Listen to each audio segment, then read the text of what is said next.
Hello all, welcome to SMS channel. Hi అండి అందరికీ. ఈరోజు నేను వంకాయ నువ్వుల కారం రెసిపీని ప్రిపేర్ చేస్తున్నానండి. ఇక్కడ మీరు చూడండి, వంకాయలు ఎంత ఫ్రెష్గా కనిపిస్తున్నాయో. నేను ఇక్కడ ఆర్గానిక్ వంకాయల్ని తీసుకున్నానండి. అండ్ కర్రీ కూడా చాలా బాగా టేస్ట్ వస్తుంది.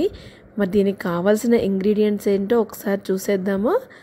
వంకాయల్ని మనం ఈ విధంగా ముక్కలుగా కట్ చేసుకొని వాటర్లో పెట్టుకోవాలండి పక్కన. అలాగే కారపొడి కోసం పల్లీలు, నువ్వులు, జీలకర్ర, ధనియాలు, ఆల్ మిక్స్డ్ పప్పులు, కరివేపాకు, ఎండుమిరపకాయలని కూడా తీసుకొని పక్కన పెట్టుకోవాలి. ఇక్కడ చూడండి, నేను ఉల్లికాడల్ని కూడా ఈ రెసిపీలోకి తీసుకుంటున్నానండి. ఉల్లికాడలు ఇలా ఈ విధంగా మనం ఇంట్లో ఎంతో ఈజీగా గ్రో చేసుకోవచ్చండి. ఇక్కడ నేను చాలా ఫ్రెష్గా ఉల్లికాడల్ని కర్రీలోకి తీసుకుంటున్నానండి. ఇక్కడ చూడండి, మీరు సాయిల్ కూడా లేదండి, మట్టి లేకుండానే వాటర్లోనే ఎంతో చక్కగా ఉల్లికాడలు ఈ విధంగా గ్రో అయ్యాయి కదా. ఇలా ట్రిమ్ చేసినట్టుగా ఉంటుంది. ప్లస్ మనం పైన ఆ ఉల్లికాడల్ని కూడా కట్ చేసుకొని కర్రీలోకి యూజ్ చేసుకోవచ్చండి. మరి ఎంతో ఫ్రెష్గా చేస్తాం కాబట్టి టేస్ట్ కూడా చాలా బాగుంటుంది. సో ఉల్లికాడలు, ఉల్లిపాయలు, అలాగే పచ్చిమిరపకాయలని కూడా ఇలా ముక్కలుగా కట్ చేసేసుకొని పక్కన పెట్టుకోవాలి. ముందుగా స్టవ్ ఆన్ చేసుకొని ఒక బాండీలో కారపొడి కోసం పక్కన పెట్టుకున్న పోపు ఉంది కదండి, అది ఒకదాని తర్వాత ఒకటి వేసుకొని డ్రై రోస్ట్ లాగా చేసుకోవాలండి. ఇక చూడండి, పల్లీలు ఫ్రై అయిన తర్వాత ఎండుమిరపకాయలని కూడా వేసేసుకోవాలి. ఎండుమిరపకాయలు మనకి కొద్దిగా కలర్ మారినట్టుగా తెలుస్తుందండి. అప్పుడు ఇంకా పక్కన పెట్టుకున్న అన్ని ఇంగ్రీడియంట్స్ని కూడా వేసేసుకొని మనకి మంచి స్మెల్తో పాటు ఫ్రై అవి వేగేలాగా కలుపుకోవాలండి. ఇలా అన్నీ వేగిన తర్వాత ఒక ప్లేట్లోకి తీసుకొని పక్కన పెట్టుకోవాలి. ఇప్పుడు అదే బాండీలో ఒక 3 టేబుల్ స్పూన్స్ వరకు ఆయిల్ని వేసుకొని, ఆయిల్ కాగిన తర్వాత మనం కట్ చేసి పెట్టుకున్న ఉల్లిపాయ ముక్కలు అలాగే పచ్చిమిరపకాయ ముక్కల్ని కూడా వేసేసుకొని ఒకసారి మొత్తాన్ని బాగా ఫ్రై చేసుకోవాలండి.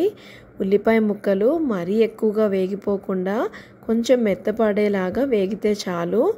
ఇప్పుడు మనం పక్కన పెట్టుకున్న ఉల్లికాడల్ని కూడా దీంట్లో వేసేసుకొని ఒకసారి మొత్తాన్ని బాగా కలుపుకోవాలి.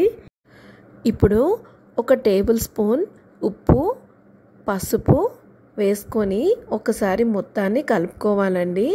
మనకిప్పుడు ఉల్లిపాయలు బాగా మగ్గిపోవాలి. మగ్గేంత వరకు మనం మూత పెట్టుకొని కలుపుకుంటూ ఉండాలండి. అలాగే ఒక రెమ్మ కరివేపాకుని కూడా వేసేసుకోవాలి ఫ్లేవర్ కోసం. ఇప్పుడు చూడండి, మొత్తం వేగిన తర్వాత ఒక టేబుల్ స్పూన్ వరకు కారంని కూడా వేసేసుకోవాలి. మనకి ఇంకా ఇప్పుడు బాగా ఫ్రై అవ్వాలండి. ఇప్పుడు ఒక మిక్సీ జార్లో మనం డ్రై రోస్ట్ చేసుకున్నాం కదండి, వాటిలో వెల్లుల్లి రెబ్బలు యాడ్ చేసుకొని ఈ విధంగా పౌడర్ లాగా ప్రిపేర్ చేసుకోవాలి. ఇప్పుడు చూడండి, ఉల్లిపాయలు బాగా మగ్గాయి కదండి. ఇలా మనకి ఉల్లిపాయలంతా వేగిన తర్వాత మనం ముందుగా కట్ చేసి పెట్టుకున్న వంకాయ ముక్కలన్నింటినీ దీంట్లో వేసేసుకోవాలి. ఇప్పుడు వంకాయల్ని కూడా బాగా గ్రేవీతో కలిసేలాగా ఒకసారి మొత్తాన్ని కలుపుకోవాలండి. ఇలా వంకాయలు కలుపుకున్న తర్వాత మనం వాటర్ పోయిన అవసరం లేదు. మూత పెట్టుకొని ఒక 10 నిమిషాల పాటు మగ్గించుకోవాలి. మనకి ఆ ఆవిరితోనే వంకాయలన్నీ మగ్గిపోతాయండి. ఇక్కడ చూడండి, మనం ఒక వాటర్ డ్రాప్ కూడా వేయకుండానే వంకాయలు ఇలా సాఫ్ట్గా మగ్గిపోవాలి.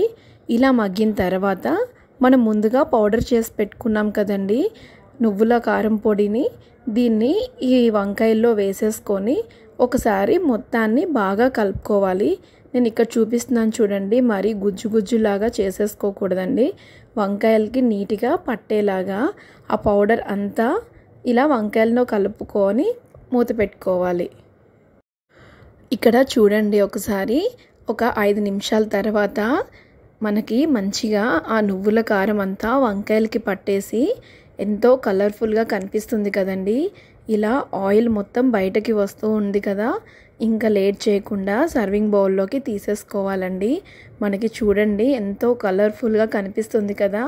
దీన్ని మనం కొత్తిమీరతో గార్నిష్ చేసేసుకోవడమే.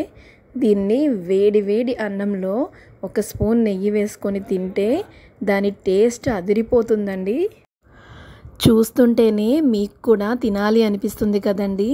మరి ఇంక లేట్ చేయకుండా మీరు కూడా ఈ రెసిపీని తప్పకుండా ట్రై చేయండి. అలాగే రెసిపీ ఎలా వచ్చిందో నాకు కామెంట్ సెక్షన్లో తెలియజేయండి.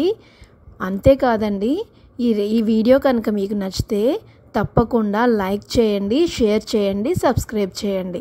Thank you for watching.